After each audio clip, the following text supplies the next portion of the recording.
She didn't scream when it happened the first time, or the second, or the 50th. She just learned how to breathe through silence. And tonight, the breaking point finally came. Ava stood in the doorway of their Dallas mansion, one hand over her stomach, the other gripping the railing just to stay upright. Cole didn't notice her shaking. He didn't notice much of anything anymore. But what he didn't know, what he never once saw, was that she was carrying his child. Not one person in that house knew. Before we go deeper into this story, take a breath with me. Tell me where you're watching from and what time it is there. It helps us see each other. And if you're new here, subscribe now so you don't miss how this ends, because this is not a story of weakness. This is a story of what happens when the wrong person thinks no one will ever protect her. Now, watch what happens next. Ava didn't say his name. She didn't call out for help. She just stood there, breathing slow, steady, like someone who had taught herself not to shatter when the room tilted. The mansion was quiet now. Too quiet.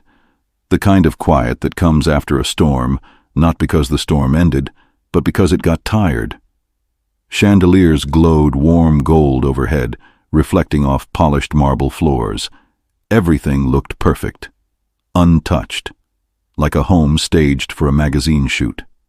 No one would ever guess that inside those walls, love was something you endured, not something you received. Cole's footsteps echoed down the hall, sharp, confident, like a man who believed every room belonged to him. He loosened his tie as he walked, not once looking back at her. He didn't have to. He always assumed she would be there, waiting, breathing, surviving him. Ava lowered herself into the nearest chair, her hand pressing gently to her abdomen. She counted the breaths.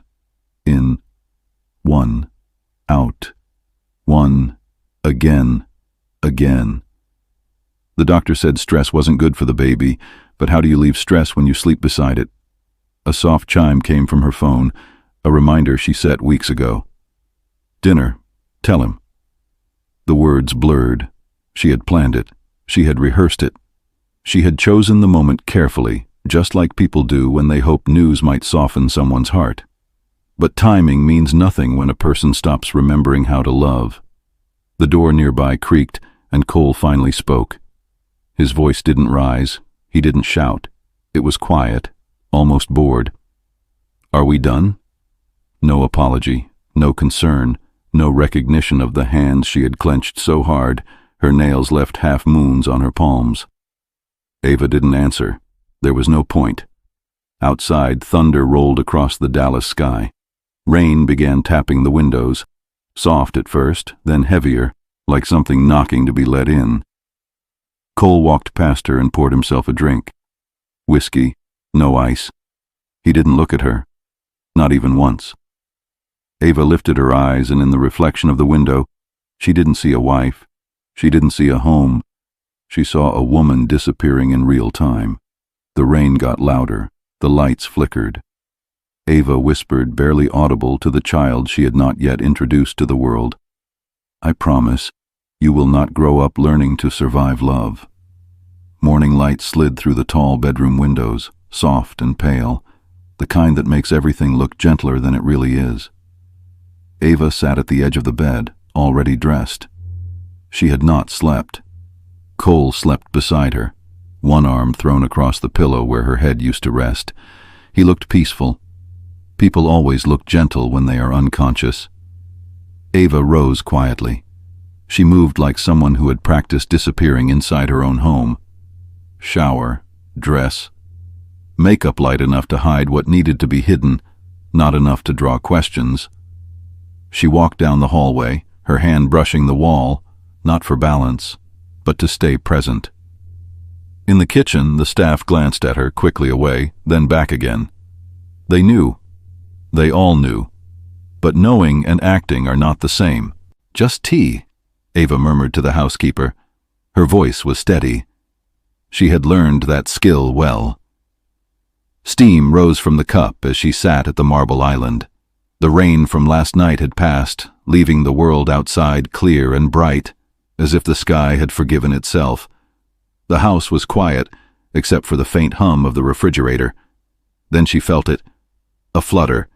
Small, light. A reminder. The baby. She closed her eyes and let one tear slip. Just one, because too many tears meant losing control, and control was how she had stayed alive this long. Footsteps behind her. Cole entered the kitchen, crisp suit, silver watch, hair perfectly in place. No sign of the night before. To him, nothing had happened. Nothing had ever happened. He picked up his coffee from the counter.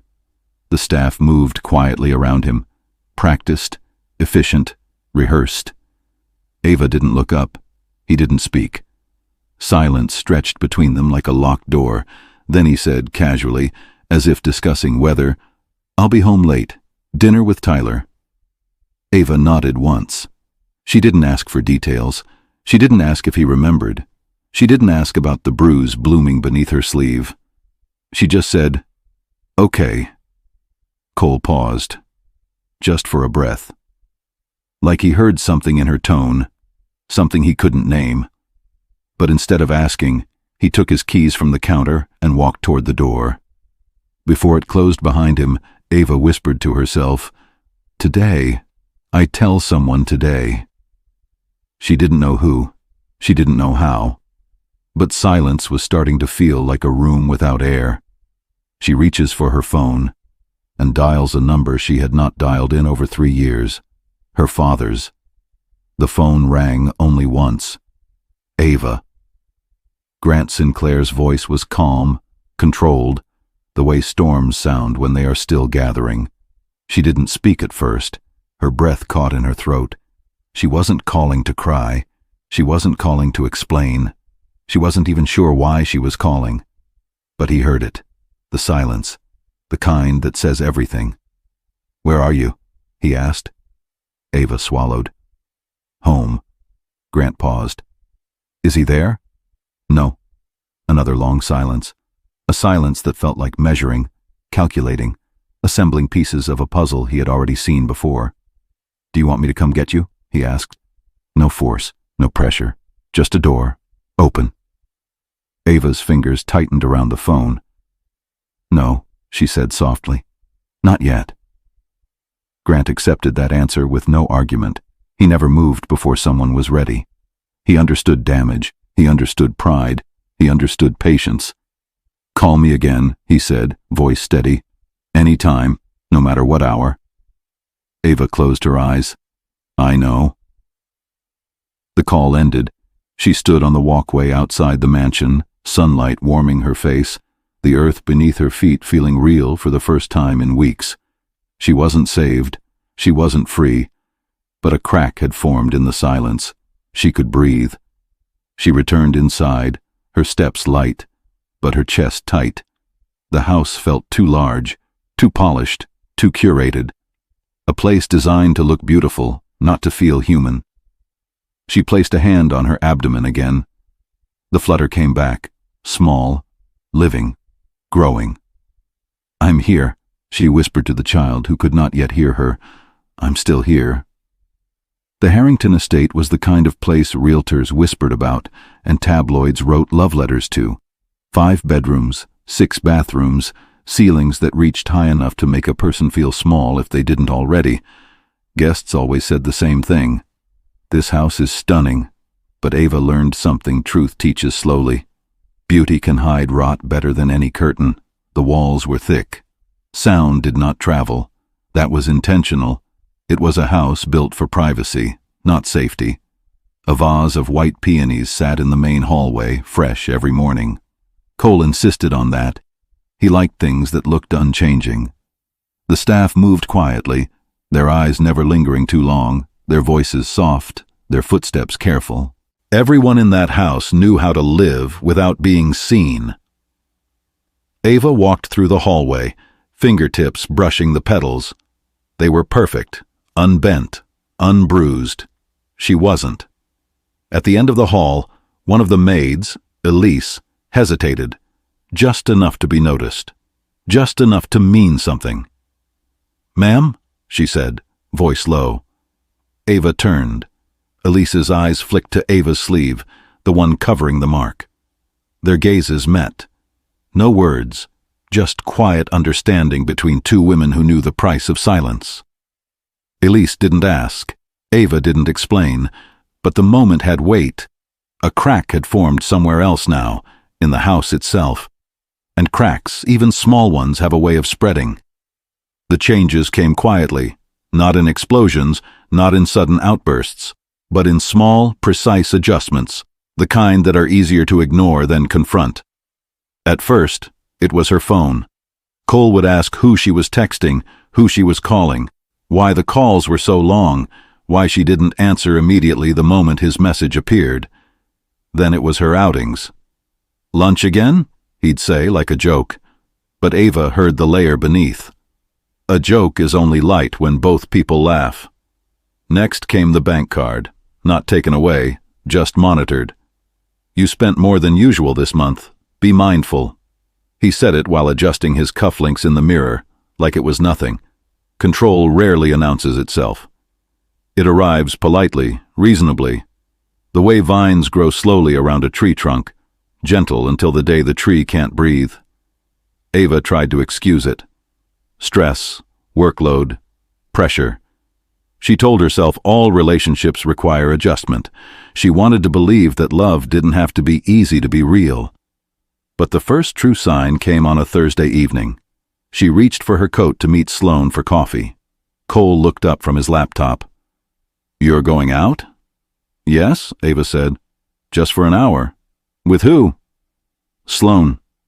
He closed the laptop slowly, deliberately. "You didn't tell me." His voice wasn't raised. It didn't need to be. Silence can be sharper than any shout. Ava stood still. She had two choices.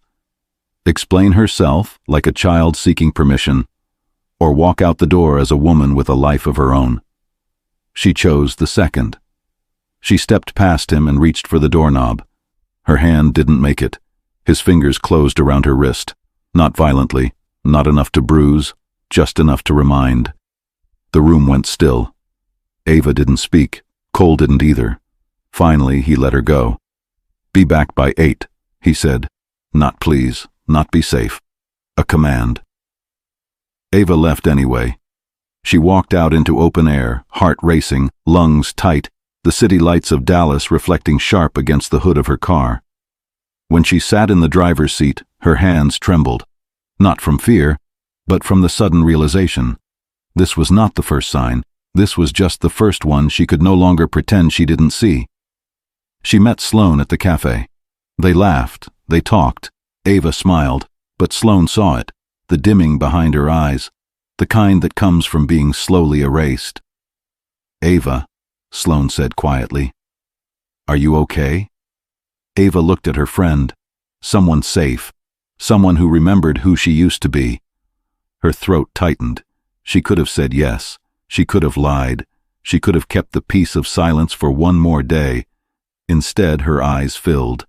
Not with sobbing, not with breakdown. Just one tear. Slow. Heavy. And Sloane reached for her hand. Ava didn't speak. She didn't have to. Some truths don't need to be said aloud to be understood. The drive back to the mansion felt longer than it ever had before. The streetlights flickered against the windshield, one after another, like warning signs she was pretending not to see. When Ava pulled into the driveway, the house looked exactly as it always did. Perfectly lit, perfectly arranged, perfectly quiet. As if nothing in the world had ever gone wrong inside it. She stepped inside. Cole was sitting in the living room, jacket off, tie loosened, a glass of whiskey balanced between two fingers. He didn't look up when she entered. Ava walked past him, her footsteps careful, measured. She didn't want to trigger anything, but sometimes triggers don't need reasons. "What time is it?" he asked, voice calm, steady. Ava froze. The clock read 8:27, only 27 minutes late. She swallowed. "I lost track." Cole set the glass down, slowly, deliberately. He stood. He didn't shout. He didn't make a scene. His hand reached out. And this time, the grip wasn't controlled. A vase on the table trembled. The chandelier overhead swayed just slightly, like the whole house was holding its breath. Ava didn't fight. She didn't speak. She endured. Because endurance was the only thing she had learned to do without consequence. Later, in the bathroom, she peeled back her sleeve. The bruise was already forming, soft, blue, blooming like a dark flower beneath her skin. She stared at it in the mirror. Her reflection looked back at her. A woman with good posture, smooth hair, expensive jewelry, flawless makeup. Beautiful and breaking. She turned on the shower, steam rising around her. The water hit her skin, hot enough to sting. She watched the bruise disappear beneath the mist, but it didn't go away. Pain rarely washes off. She placed her hand over her stomach again. The baby was quiet, still. Ava whispered, barely audible, "I'm sorry." But the apology wasn't to Cole, or to herself. It was to the life growing inside her, the one that didn't choose this. The next morning, the sun poured into the bedroom like nothing had happened. Cole slept late. Ava made tea in silence. Elise, the housemaid, entered with fresh linens. Her eyes flicked to Ava's sleeve, again. This time, Ava didn't hide it fast enough. Elise paused. Then, very softly, very carefully, she placed something on the counter next to Ava's mug. A small card. A phone number. No words. No questions. No judgment. A lifeline placed quietly, the way women have always saved each other when the world pretends not to see. Ava stared at the card for a long time. She didn't pick it up, but she didn't throw it away either. She slid it beneath her palm. A seed had been planted, and seeds grow, even in dark places. Grant Sinclair did not hear from his daughter again for 3 weeks. He didn't push. He didn't call twice. He didn't ask questions. Grant had built empires by learning 3 things: when to speak, when to wait, and when to move without warning. But he never ignored silence. He noticed when Ava stopped updating their shared family calendar. He noticed when her name disappeared from charity guest lists. He noticed when she stopped answering messages in the Sinclair family group chat. Silence is not absence. Silence is information. One evening, he sat at his office window, overlooking downtown Dallas, the skyline gleaming under the setting sun. His reflection stared back at him, older now, but sharper. He remembered Ava at 5 years old, holding his hand at the zoo. Small, curious, unbreakable. He had raised her to be strong. Not obedient, strong. He trusted her strength. He did not trust Cole. Harrington Grant picked up his phone and dialed a single number. Reyes. Malik Reyes answered instantly, the kind of man who never let a call ring twice. "Yes, sir." "No action yet," Grant said. "Just eyes." "Yes, sir," Malik replied. No more was needed. That call changed the trajectory of everything that came after, because from that day on, Ava was not alone in that house, even if she didn't know it. Meanwhile, inside the Harrington mansion, life continued with fragile routine. Ava made breakfast. Cole kissed her cheek in front of staff. They sat at opposite ends of a table designed for 12. But something had shifted.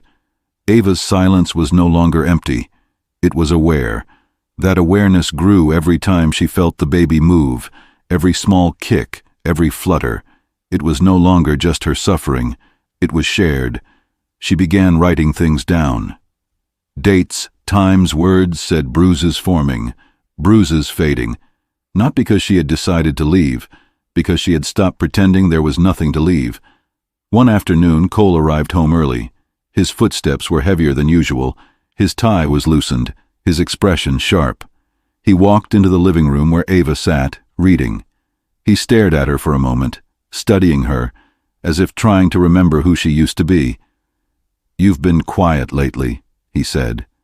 Ava lifted her eyes slowly. "Have I?" Cole stepped closer. "Don't do that." "Do what?" That tone. There it was. The shift. The tension that could turn the air electric. Ava kept her gaze on him. Not defiant, not fearful. Just present. Cole's jaw tightened. He was searching for something. Control, understanding, a past version of her he could still shape. But she wasn't shaping anymore. She was observing. That difference was small and dangerous. He reached out, brushing a strand of hair behind her ear. His touch was gentle. Too gentle. The kind of gentle that comes after damage, not before it. "Don't drift from me," he murmured. Ava held her breath. The baby moved. A small, undeniable reminder. And this time she didn't hide it. Her hand moved to her abdomen. Cole's eyes tracked the motion. Something flickered in them. Confusion. Real confusion. He didn't know. He truly didn't know. Ava whispered, barely above air, "I'm pregnant." Silence. Not shock, not joy, not anger. Just the sound of a man realizing the ground beneath his feet was not what he thought.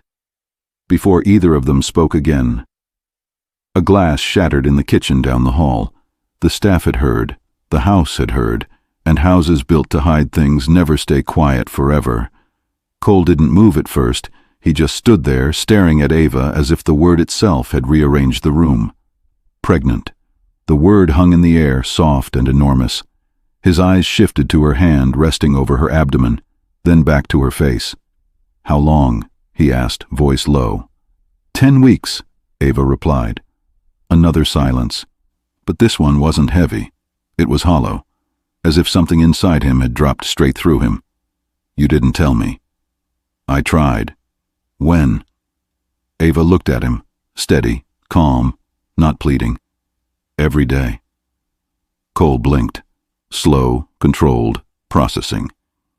Control was all he had ever understood. He sat down, not gently, not in shock, but like someone who suddenly needed to feel the ground. Ava watched him, her heartbeat even. She had imagined this moment 100 different ways. Relief, happiness, softness, change. She never imagined quiet. Cole rubbed his palm against his jaw, once, twice, a slow drag of tension he didn't know how to release. "Why? Didn't you tell me?" Ava held his gaze. "Because you don't hear me anymore." The words did not tremble. They did not accuse. They simply existed. Cole flinched, not physically, but somewhere deeper. There was a memory in those words. A small apartment. 2 people in love, laughing into late hours. Promise rings, vows spoken when love was still untouched. A version of them before the mansion walls. Before money. Before the pressure. Before the quiet. But memory cannot undo present. Cole stood abruptly. "I need air." He left the room without looking back. The door closed. The house fell still. Ava sat at the dining table, hands folded in her lap, breathing slowly. Not waiting, just breathing. Through the window she saw Cole stepping out onto the back patio. He braced his hands on the railing, shoulders hunched, head bowed. He looked small. The man who was always in control now looked like someone who had never learned how to feel without breaking something. The sun dipped low, staining the sky orange and violet. Ava didn't move toward him. She didn't comfort him. She didn't apologize. She simply protected the life inside her with the quiet of her own stillness. Some moments require nothing but not leaving yourself. Later that night, Elise brought Ava warm tea. She set it down gently, hands steady, eyes careful. Ava looked up. "He knows." Elise nodded once, not surprised, not relieved, just present. "Rest now," she whispered. Ava touched her abdomen again, slow, gentle, reverent. The baby fluttered. A promise returned. She whispered into the quiet, "You are not alone." The Harrington Foundation Gala was the kind of event that made headlines before it even happened. 1,000 guests, champagne fountains, dresses that cost more than apartments, cameras everywhere. Ava stood in front of the mirror in the master suite, while Elise fastened the small, hidden clasp of her gown. Midnight blue, silk that draped softly over her figure, high neckline, long sleeves. No one could see anything under sleeves. Ava's makeup was light, natural, a face designed to be looked at but not truly seen. When she stepped into the foyer, Cole was waiting. His tuxedo was sharp, tailored, every line perfect. He looked like wealth had sculpted him. He looked like the man she used to believe he could be.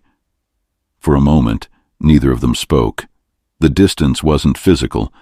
It was the quiet between two people who remembered love differently. Cole offered his arm. Ava took it, not because she was his, but because the world was watching. The gala hall glowed gold and glass, chandeliers sparkling like captured constellations.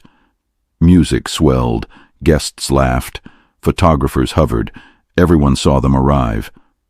Cole leaned down slightly, his voice warm enough for cameras to believe it. Smile. Ava did. They moved through the room like a portrait. Perfect, untouchable, admired. But admiration is a thin surface underneath. Whispers moved like smoke. Have you noticed she's quieter lately? He looks tense around her. She's lost weight. No, she looks different. Ava felt the whispers the way some people feel weather changes in their bones. She excused herself to step aside for a moment of air. The balcony doors opened into the night, warm Texas breeze, city lights glowing below. She placed her hand gently on her stomach. 1 breath. 2. Then she heard footsteps. She didn't turn. She already knew. Cole's reflection joined hers in the glass. Sharp jaw, polished image. A man people trusted because they didn't know him. You walked away, he said. His tone was level, too level. I needed space, Ava answered. From me? A beat. Yes. Cole exhaled, slow, controlled, the kind of breath a person uses to keep from unraveling. You make me feel like a stranger in my own marriage. Ava kept her eyes on the city lights. You stopped being home, she whispered. Something inside him tightened. Not anger, something worse. Recognition. He reached for her arm, meant to pull her toward him, but his hand landed exactly where the bruise lived. Ava's body reacted before her voice did. A small flinch, barely a twitch, but undeniable. Cole froze. His fingers loosened. For the first time he saw the pain, not the idea, not the assumption, the reality. But shock didn't soften him. Shock broke something open. A guest stepped outside onto the balcony, laughter trailing behind them, and caught the moment in silence. Ava pulled her arm back. Cole realized it was visible. The flinch, the bruise, the truth. And he reacted, not with violence, with tone, cold, sharp, targeted. I told you to be careful, he whispered through clenched teeth. It was not apology, it was accusation. The words landed like a blade. Ava's eyes lifted to his, steady, unwavering. I am careful, she said. The guest retreated quickly back inside, pretending to have seen nothing, but having seen everything. And across the room, behind crystal glass, watching from a distance, no one noticed.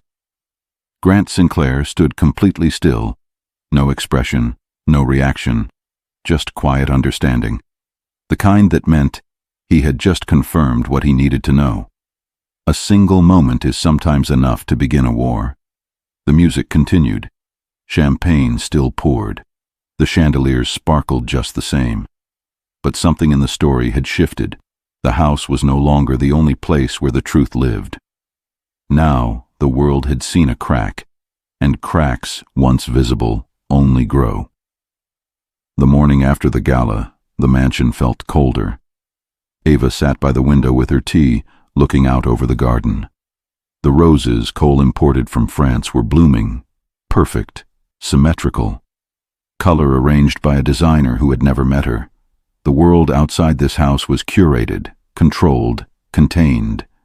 Inside, things were shifting. Cole came downstairs late. His eyes were shadowed, not from anger, but from something else, something unsettled. He poured his own coffee. The staff watched from the corners of their eyes. Ava didn't speak. She had learned that silence was not weakness. Silence was a mirror. Cole stood across from her. Why didn't you tell me sooner? Ava took a sip of tea, steady. "I did," she said. "You just didn't hear me." Cole's jaw flexed.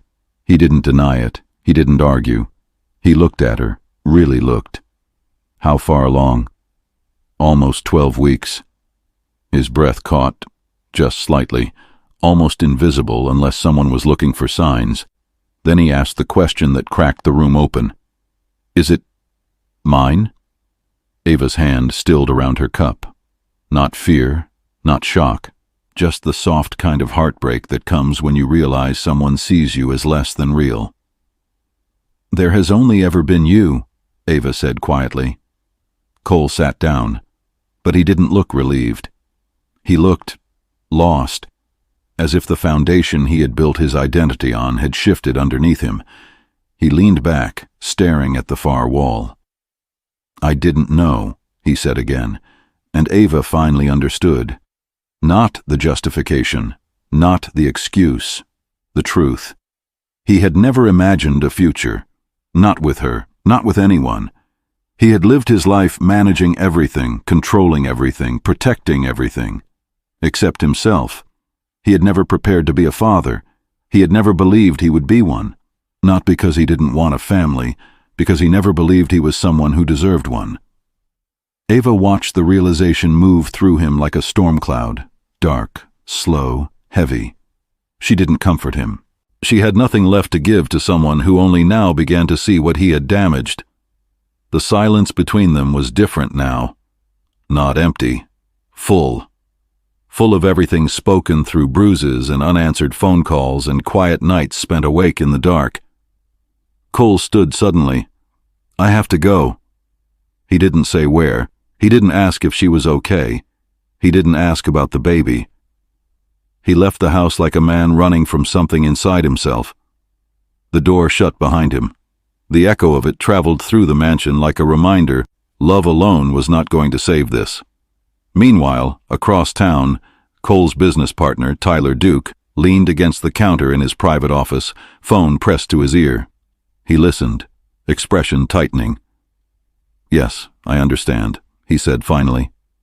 He ended the call, closed his eyes, exhaled slowly.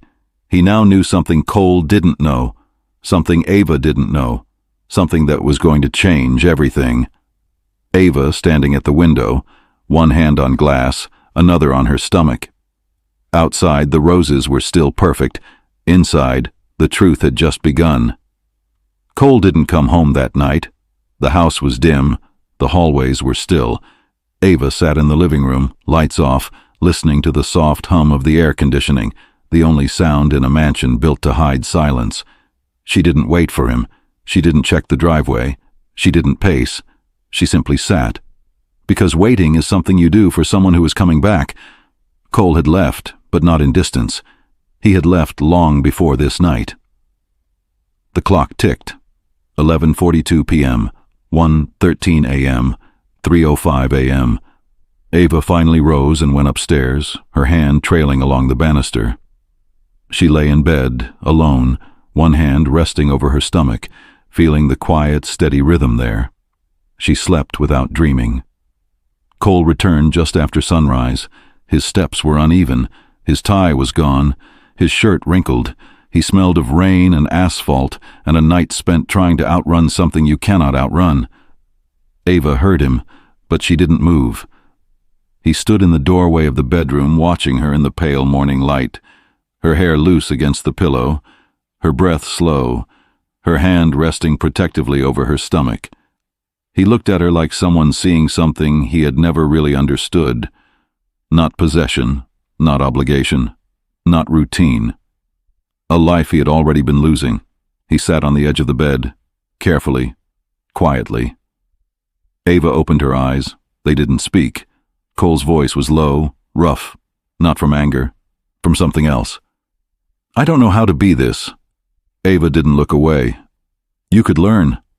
Cole stared down at his hands, hands that had held power more easily than tenderness, hands that had shaped deals, built companies, closed futures, hands that had hurt her. He closed them into fists, then opened them slowly. "I can't lose you," he said. Ava's voice was soft, steady, true. You already are. The words landed without force. They didn't need force. Truth rarely does. Cole's breath shook once, not much, just enough. He stood and walked into the bathroom.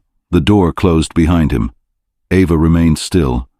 The air in the room felt weighted, something settling, something shifting. It wasn't reconciliation. It wasn't forgiveness. It was awareness, the kind that cannot be undone. That afternoon, Cole didn't go to the office. He sat in his home study, the room lined with first editions and framed business awards. The room where he made decisions that moved millions. He stared at the wall. Tyler Duke entered quietly, closing the door behind him. "Long night?"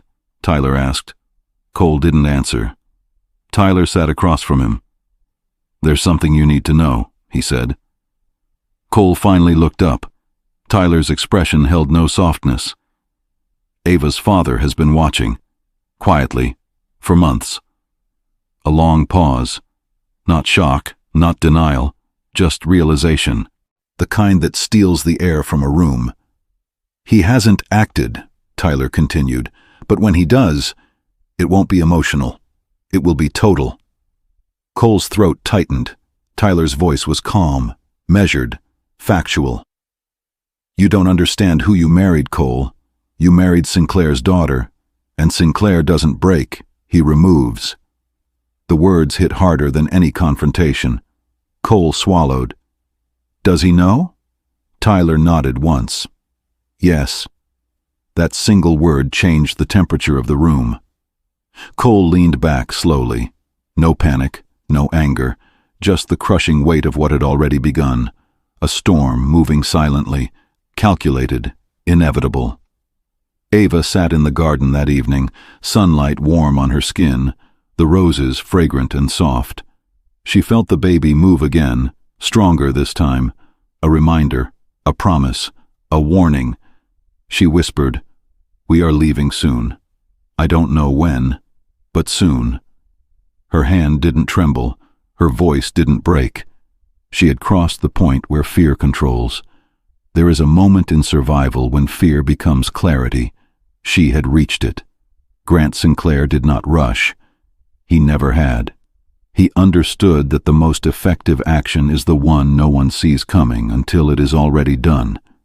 He sat at the head of a long conference table, sunlight pouring across polished wood. Executives spoke, reports were reviewed, quarterly projections discussed. His expression never changed, but his mind was not in that room. It was with his daughter. When the meeting ended, he dismissed the room with a quiet, "We're done here." He stayed seated as everyone filed out. Only Malik Reyes remained, waiting. Grant didn't look up when he spoke. "Show me." Malik placed a leather folder on the table. No flourish, no dramatics, just evidence, photographs, time logs, hospital statements from a fall down the stairs that never happened, door camera footage showing Ava standing outside alone late at night, holding her wrist, silent, shaking. Grant did not touch the photos. He did not need to. He only asked one question. "Is she safe right now?" Malik nodded. For the moment. Grant closed his eyes briefly, not in weakness, in decision. "Begin the process," he said. No elaboration. Malik understood. The process meant asset tracing, custody positioning, reputation insulation, witness preparation, legal groundwork, corporate leverage, quiet pressure applied to the Harrington board, and the construction of a trap that would collapse the moment Cole made one more mistake, not to punish, to end, quietly, cleanly, completely. That same evening, Ava stood at the sink rinsing a plate when the front door opened. Cole entered, not tired, not angry, but different, eyes dim, thought heavy. He walked toward her slowly. "Ava." She turned. He hesitated. The pause was brief, but it was real. "I want to talk," he said. "Not demand, not command, not accusation, a statement, a possibility." A door cracked open. Ava should have felt something. Hope, fear, relief, sadness. She felt nothing. Silence had become her armor. "Okay," she said softly. They sat across from each other at the dining table. Cole tried to speak, stopped, started again. "Ava, His voice broke, just a fraction. "I didn't know." Ava nodded. "I know."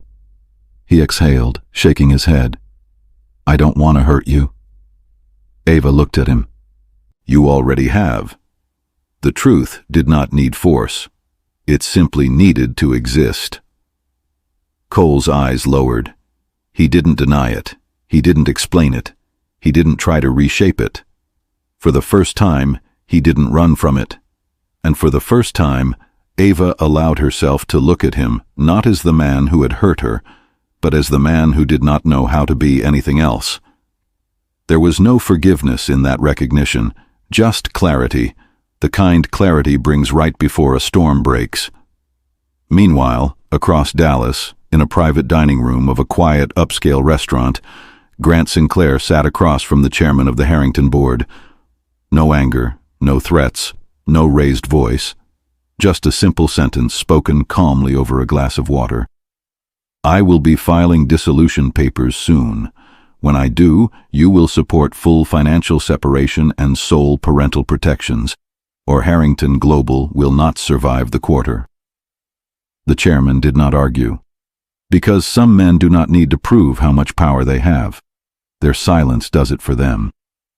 Back in the mansion, Ava rose from the table. "I'm going upstairs," she said. She moved like someone who knew the path out now. Not today, not tomorrow, but soon. Cole watched her.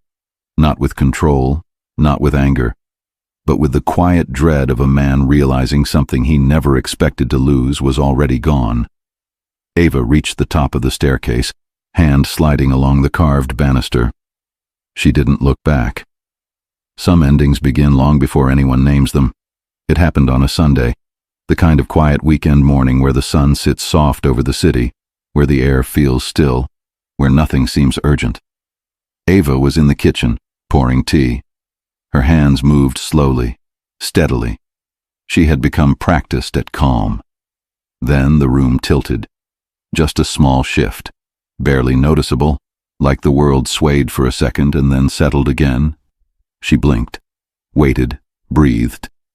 But the second shift came harder, her vision blurred. A soft pulse of dizziness moved through her body, slow and heavy. Her fingers slipped from the teacup. Ceramic shattered across the tile floor. Elise rushed forward. "Ma'am!" Ava tried to speak, but the words dissolved on her tongue. Her knees gave way. The world didn't go black. It went quiet, a sinking kind of silence, heavy as water, thick as fog. Hands caught her. Voices, movement. Then the cold shock of outside air, the rumble of an engine, sirens muted like they were underwater. Ava existed in pieces, light above her, hands at her wrists, pressure at her arm, someone calling her name from far away. "Ava, stay with me." "Ava." Cole's voice, cracked, unsteady, not composed, not controlled. Panic. The ambulance doors slammed shut. The hospital was bright, everything white and stainless steel. Monitors, footsteps, nurses moving quickly. A doctor spoke, words that cut through the haze. "She's pregnant and dehydrated. We need to stabilize her blood pressure." Cole stood there, frozen, watching as nurses guided wires and monitors across her skin. His breath came uneven. One hand gripped the railing of her bed, hard. Ava's eyes fluttered open. She didn't see the room first. She saw Cole, his face lined with something raw, something he didn't know how to hide. Fear, not fear of losing control, fear of losing her. "Ava," he whispered. "Please." Her voice was faint. "I'm here." His hand hovered, wanting to touch, not daring. The doctor turned. "We're admitting her for monitoring. The baby appears stable, but stress levels are high. She needs rest, quiet, emotional safety." Cole nodded, but the words landed like a strike. Emotional safety, a phrase that meant she is not safe where she is living. A nurse looked at him, not unkind, but with knowing. Cole stepped back. He didn't argue. He didn't demand updates. He didn't speak. He just stepped back, like someone who had finally realized the shape of the damage. Hours passed. Ava slept. The monitors beeped softly, steady and calm. Cole sat beside her bed, not touching her, not talking, just sitting. A man built from steel and confidence, now hollowed out, fragile, breaking in a way no one could see but everyone could feel. He leaned forward, elbows on his knees, hands covering his face, not in shame, in grief, the grief of understanding something too late. The door opened quietly. Cole didn't look up. He didn't need to. He felt the change in the air. The room shifted. The silence deepened. Grant Sinclair stepped inside, his coat still on, his expression unreadable. He walked to the foot of the bed, looked at his daughter, saw the IV, saw the monitor, saw the bruise beneath the sleeve she hadn't managed to hide. His jaw did not clench. His breath did not stutter. His stillness was the most dangerous thing in the room. Cole finally looked up. Their eyes met, not with shouting, not with threats, just truth. Grant spoke first, calm, controlled, each word placed like a blade laid on velvet. "You touched my daughter." No raise in tone, no dramatic emphasis. A statement, plain, inevitable, final. Cole's breath caught. That ends now. Silence, thick, heavy, absolute, not a warning, a verdict. The hospital room door clicked softly shut behind Grant, sealing the world down to 3 people, a father, a husband, and the woman they both had failed in different ways. Ava slept, unaware of the war taking shape around her. Cole stood slowly, as if gravity had doubled. "Grant," he began, voice strained. Grant lifted one hand, just one, and the room fell silent again. There was no threat in the gesture, no aggression, just authority, the kind that didn't need to prove itself. "You will not speak to her," Grant said. Cole swallowed. "She's my wife." Grant stepped closer, his expression still calm, untouched by rage. "A wife is not something you own." The words were simple, but they cut deeper than shouting ever could. Cole's voice shook, not with anger, but with the collapse of certainty. "I didn't know she was pregnant." Grant nodded once, almost gently. "And that makes it only ignorance, not innocence." Silence again. Cole's jaw tightened. The fight inside him was not to defend himself, but to understand how he became the man standing here now. "I can change," he said quietly. Grant's eyes didn't move. "No," he answered. "You can only be changed." Cole exhaled, something in him cracking open with the sound of truth landing where denial once lived. Grant looked at his daughter sleeping, hand resting near her stomach, chest rising and falling softly. Her face looked peaceful, but peace born from exhaustion, not safety.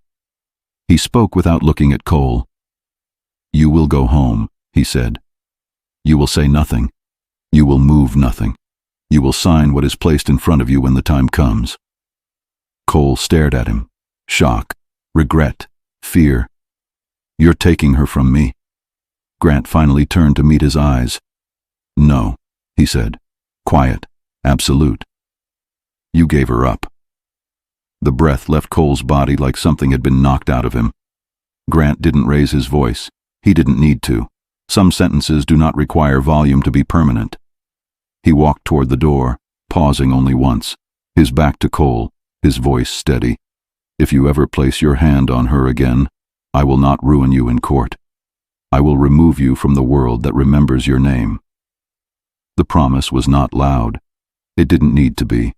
Grant stepped out. The door closed. And the silence that followed was not the silence of avoidance. It was the silence of judgment. Cole sat back down, sinking into the chair like a man finally seeing the damage from the outside. He looked at Ava, then at his own hands, hands that had once touched her gently, hands that had also hurt her, hands that had believed control was love. His voice broke, barely audible. "What have I done?" There was no answer, only the steady heartbeat monitor. Soft, unforgiving, real.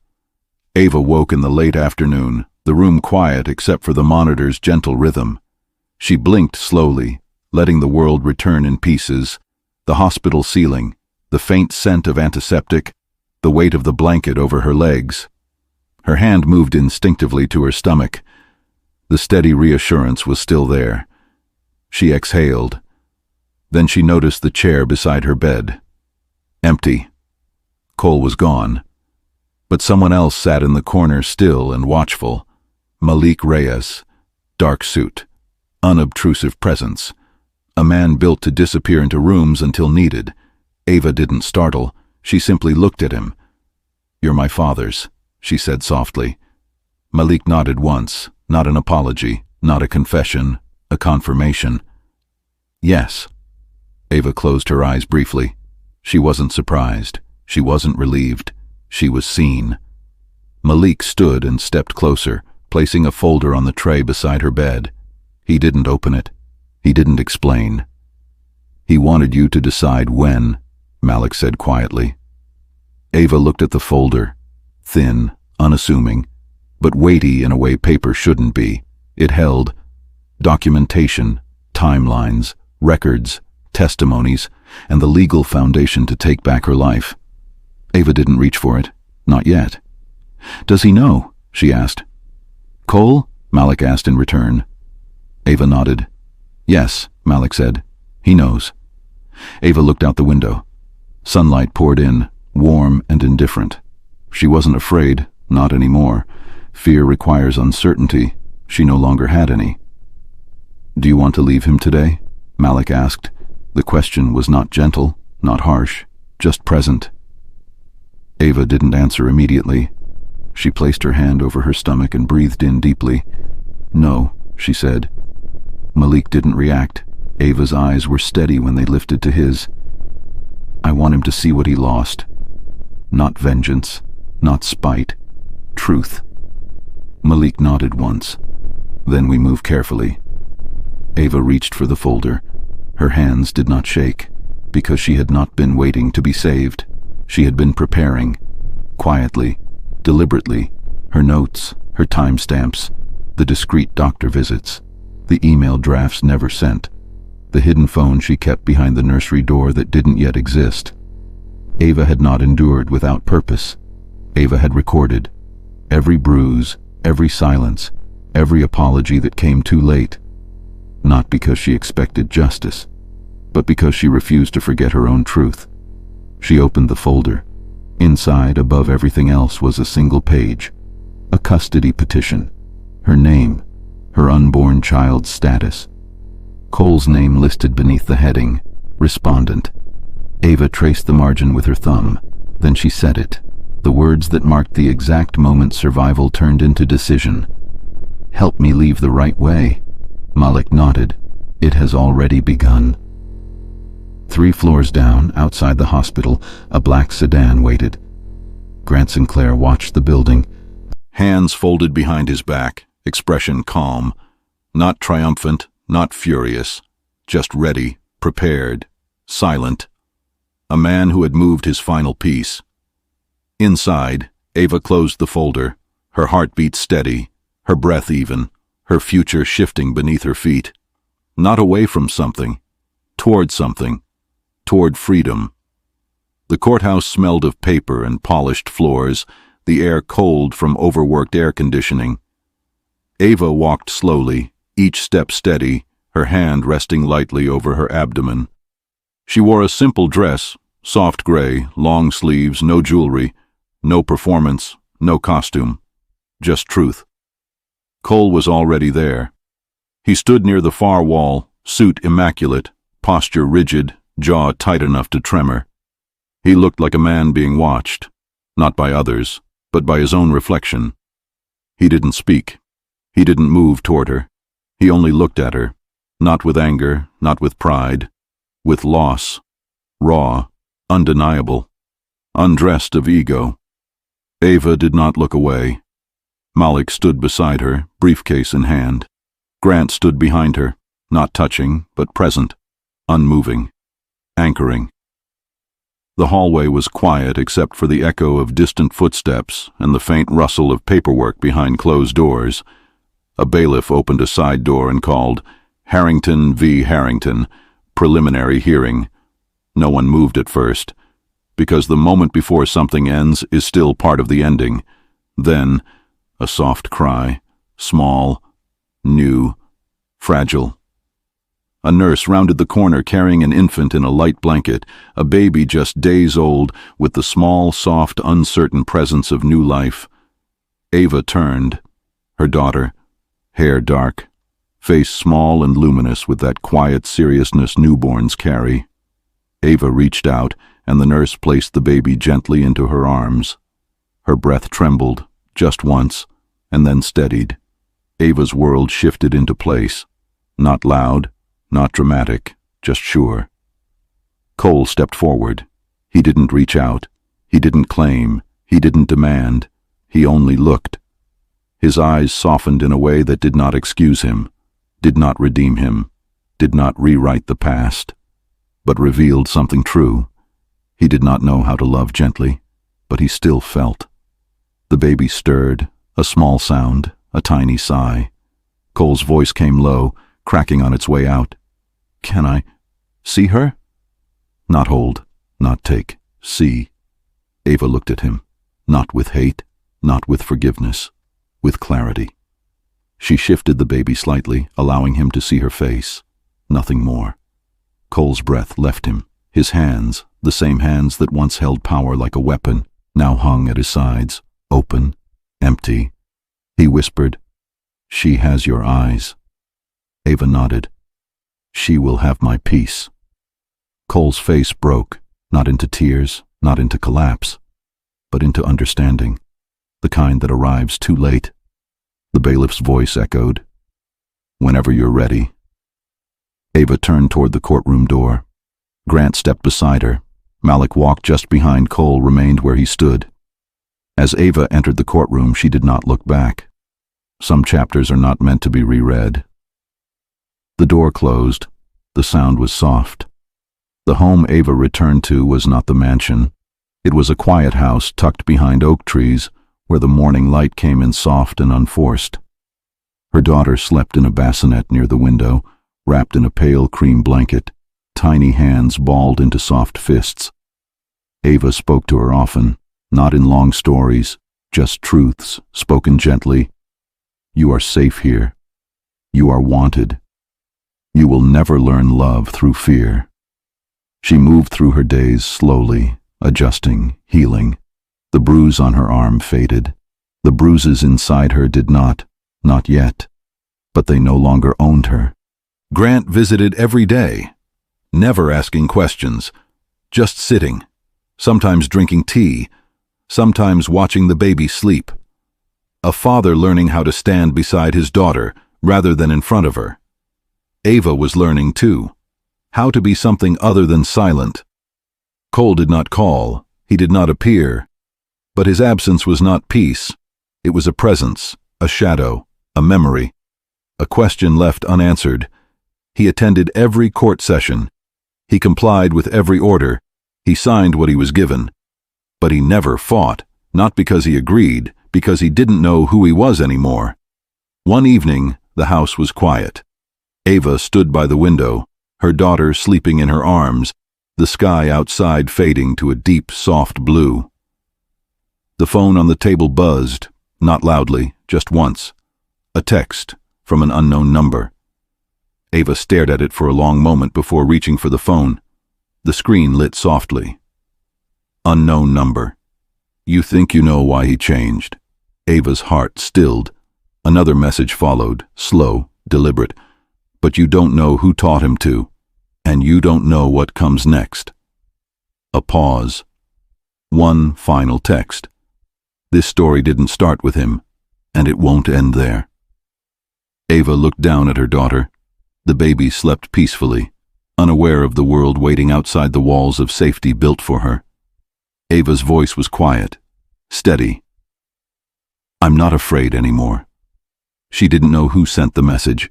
Not yet, but she would, because the difference between who she was then and who she was now was simple. She would not be silent again. She would not be hunted again. She was no longer surviving. She was preparing.